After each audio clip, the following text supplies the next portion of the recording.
Hello everyone, my name is Randy McLean and I am the director of JA Singles. Now today I want to talk to you about 7 important facts about love, sex, dating and relationship.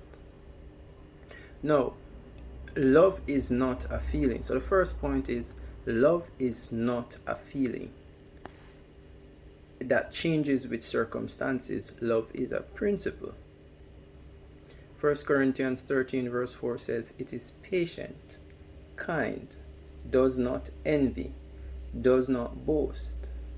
1 Corinthians 13 verse 7 says, it bears all things, it believes all things.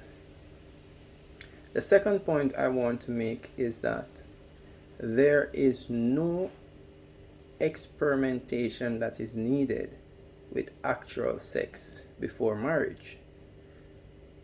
When a man and woman comes together, it will happen naturally. Genesis 2 verse 24 says, therefore shall a man leave his father and his mother, and shall cleave unto his wife, and they shall be one flesh. Bam. Now, the third point to be made is that arranged marriages are not so very bad after all. In fact, it is a major way to go biblically.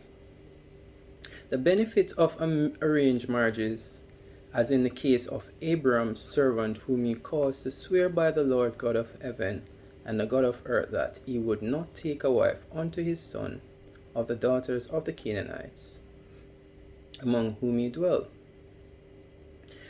But thou, he said, shalt go unto my country and to my kindred, and take a wife unto my son Isaac.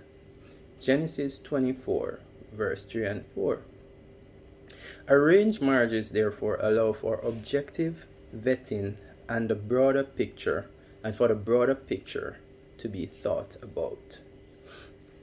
The fourth point that I want to make is that once the objective and broader external things are taken care of, then love does come naturally. Yes, it comes naturally. Verse 64, and Rebekah lifted up her eyes, and when she saw Isaac, she lighted off the camel. Verse 67, and Isaac brought her into his mother's Sarah's tent, and took Rebekah, and she became his wife, and he loved her.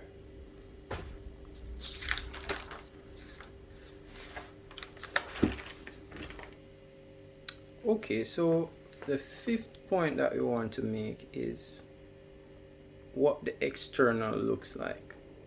So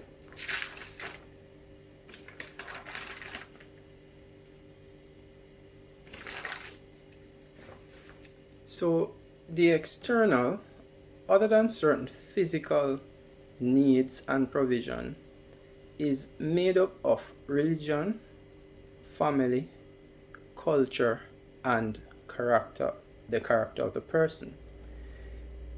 It was very important in Genesis 24 verse 3 and 4 that the woman to be found was not any and any woman. The woman had to be of the same religion and of the same culture, simply because these play a very major role in bonding, building a relationship, and maintaining a marriage. But even more so important was character.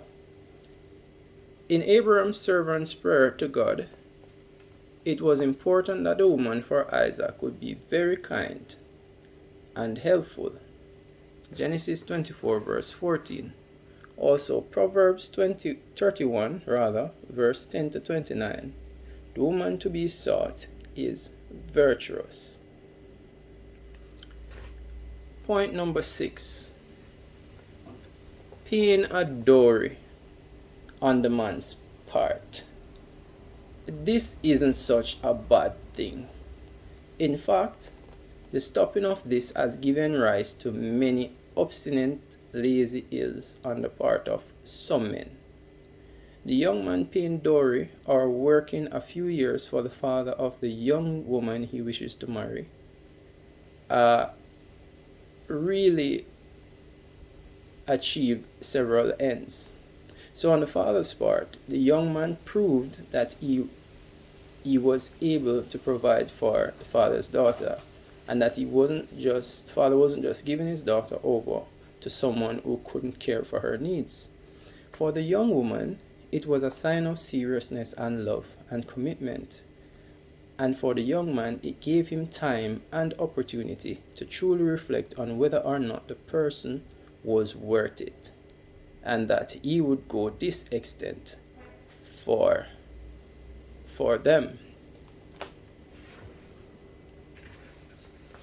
And finally, it is biblical.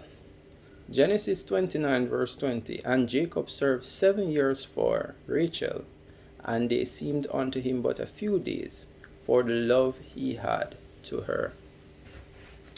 Now the seventh point which I'm going to make and final is that love and marriage should be for eternity. In addition, Solomon 8 verse 6 says, love is as strong as death, and it is certain that whoever we choose to love will influence our lives for good or bad, for life or for death, for now or for eternity. And persons contemplating who to date or marry should bear this in mind if they would not have any painful regrets hereafter. And now abideth faith, hope, love, these three, but the greatest of these is love. 1 Corinthians 13 verse 13.